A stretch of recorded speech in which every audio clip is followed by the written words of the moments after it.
The platform was soaked in a slow, persistent drizzle, the kind of rain that blurred the edges of everything and made the air feel heavy. Amelia stood under the shelter, her coat pulled tightly around her, eyes flicking back and forth between her phone and the departure board.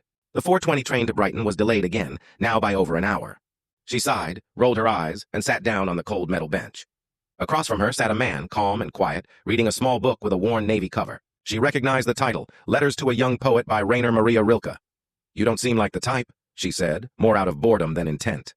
He looked up, curious. "And what type is that?" She shrugged, half smiling.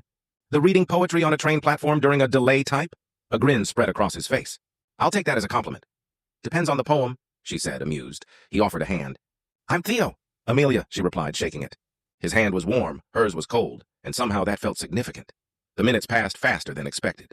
They talked first about books, then music, then travel, places they had been, places they wanted to go. She was heading to Brighton for her sister's wedding.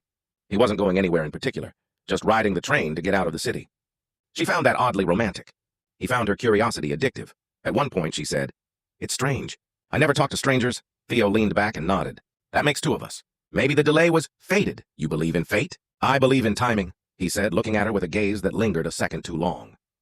She didn't look away. When the train finally arrived, its headlights cutting through the mist, they boarded together, taking two seats facing each other in an almost empty car.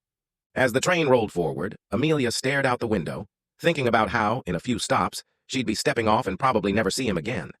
Without thinking too hard, she turned back to him and said, "Come to the wedding." Theo raised an eyebrow. "What? You said you were going nowhere." "Come with me. My sister won't notice. Half the people there are strangers anyway."